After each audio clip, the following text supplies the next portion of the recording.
Welcome to the deep dive. Today, we're looking at the sources behind the incredible career of comedian Leanne Morgan. Yeah, and the mission here is to really unpack her success, not just the big stuff now, like her Netflix special, Unspeakable Things, or her sitcom. Right. It's about the journey, the very long, very non-linear path that actually got her there. It's just a perfect case study in resilience. It really proves that the timeline for success, well, it's rarely the one we plan for ourselves. Totally. We're talking about a comedian whose whole act is just so deeply rooted in her Southern identity, her family, her life, and who didn't get that huge viral moment until she was in her 50s. Well into her 50s. So let's get into it. You see her today, and she's selling out these huge arenas, the big panty tour and all that. But that image, it just hides decades of, well, a real grind. Oh, an absolute grind. She started pretty late for the comedy scene, I think around age 32. 32. Yeah, and her first official gig was opening at Zanies. And get this, she brought her baby, who was only 18 months old, into the club with her. No way. Yes. But those early days, they were nothing like the spotlight she has now. I found that part of her story almost painful to read about. We're not talking about big city clubs. We're talking really low stakes, low pay gigs. Like performing for the local Rotary for $50 a night. $50. That Yeah. barely covers your gas money. It's just a thankless hustle. Exactly. A continuous, grueling hustle.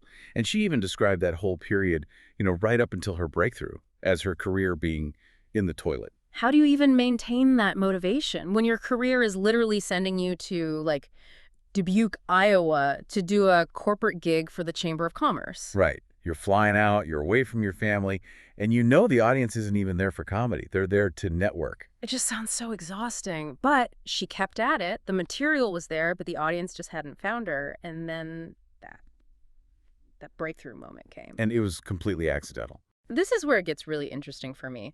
The pivot point, it comes when she's in her early 50s. It's a dry bar special she filmed in Salt Lake City. And the backstory on that is just essential.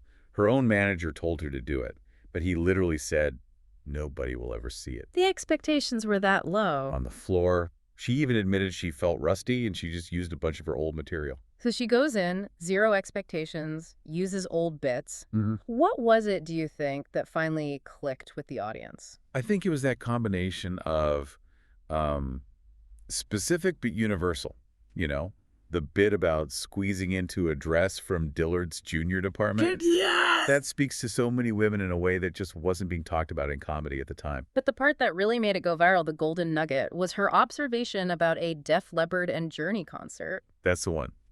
The detail about noticing everyone there looked a little sick and had plantar fasciitis. It's so funny because it's so surgically accurate. That's the Gen X experience right there. It is. That attention to detail is her superpower. And the fallout from that one accidental hit was immediate.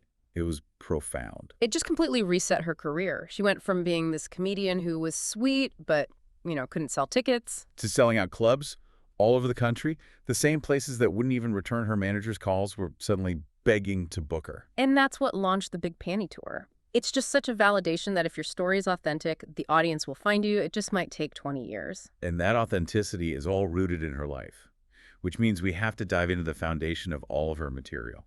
Her family, her Southern roots, and of course her husband.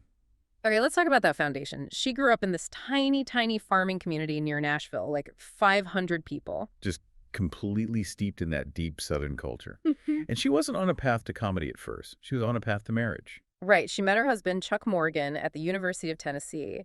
And she has this great line about her college days being fueled by cigarettes with Diet Coke and coffee. It's such a specific, recognizable image. But before Chuck, her life was on a totally different track. She was actually divorced at 23. Yeah, after a marriage that just didn't work out, she said it was a really hard time and it made her cut all her hair off and just kind of dislike men for a while. Which provides this great contrast to the life she built with Chuck. And Chuck Morgan, the mobile home executive, is basically the co-star of her entire act. Yes, his career in the mobile home industry, this isn't just a footnote, it's the backdrop for her entire early motherhood.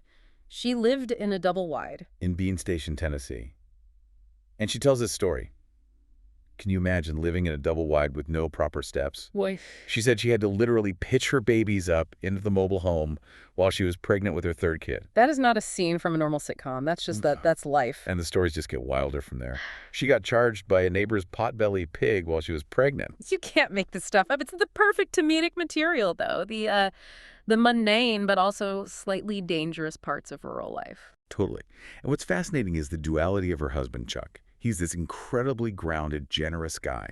He bought this used mobile home business at 27 and would buy Christmas presents for every single kid in his mobile home park. But that same grounded nature also comes with this extreme financial conservatism, which is now just endless comedic gold for her. That's the great tension, right?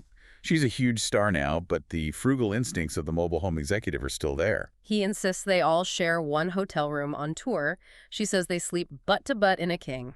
And they still go for the free continental breakfast, even though she's a millionaire headliner. That duality is what keeps her material so relatable. The arena performer whose husband is still policing the budget. It keeps her connected. The stage size changed, but Chuck didn't. And that's comedy gold. Speaking of scaling up, let's talk about the biggest leap of her career. Her Netflix sitcom, Leanne, produced with Chuck Lorre. And this wasn't an easy win. We have to remember, this deal was her 5th attempt at a TV show. 5th. Imagine pouring yourself into a project 4 times, having it fail, and still having the drive to say, okay, one more time. The perseverance is just.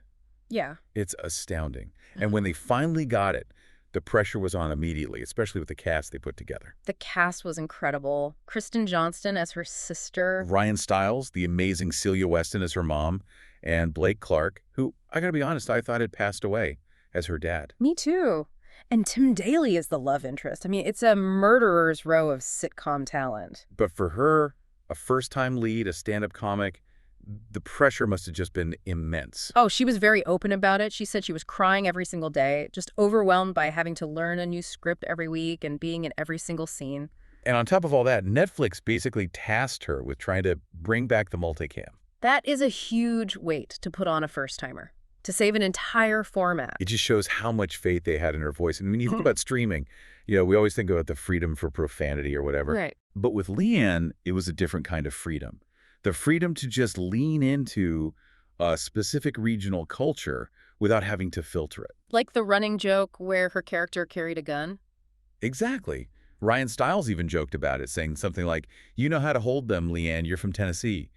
It's just presented as a normal part of her world because it is. That authenticity, that connection to Southern culture, it brings us to this other amazing source of her material, her hometown. Adams, Tennessee, home of one of the most famous hauntings in America, the Bell Witch. Right. It's an essential piece of her background. The official story is that this spirit tormented the Bell family for years back in the early 1800s. Yeah, that's the story everyone knows, the classic Wikipedia version. But Leanne's local theory, the story you only get if you actually grew up there, that's the real aha moment. It completely flips the whole narrative.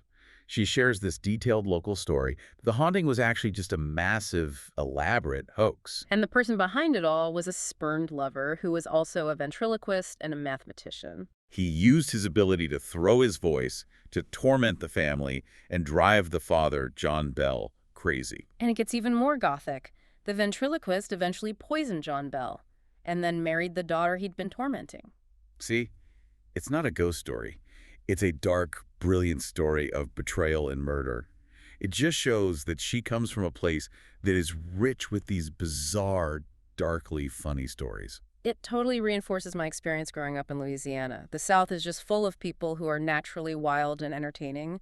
The culture itself is a goldmine for stories. And that's the core of her success. She took all those specific details, the double wide, the potbelly pig, the Bell Witch ventriloquist, and she just refused to filter them. So what's the big takeaway for you, for the listeners? For me, it's the value of persistence, of finding success on what she calls God's time. I think it's realizing that your messy, unique, specific life is the only material you really, truly own. She didn't quit after 4 failed TV deals or 20 years of $50 gigs. She just kept mining her own life for content. She talked about the moment she knew comedy was her calling. It was seeing the late little Dahmer at the Comedy Store. She saw that raw, authentic connection and just realized, okay, I can do that. And that's a key difference, isn't it? She wasn't seeking validation. So many people chase a career to find self-worth. Her journey suggests that if the career aligns with your authentic voice, success is almost inevitable. Provided you're willing to show up for 20 years. Right. Provided that. So before we wrap up, let's leave you with one final thought to chew on. Leanne Morgan mentioned that she developed her first really authentic material bits about breastfeeding and hemorrhoids while she was literally selling jewelry in women's living rooms. She wasn't in a comedy club. She was just sharing the unvarnished, difficult truth of her daily life to connect with a small, intimate audience. So ask yourself, what seemingly mundane or difficult or even embarrassing parts of your own life, the stuff you would never, ever share in a professional setting, what if that's the core of your most authentic, valuable story? Is the most valuable material for your own career hiding somewhere completely outside your official resume? Go explore that. You never know what double-wide story might turn into your next massive success. Until next time, keep digging deeper.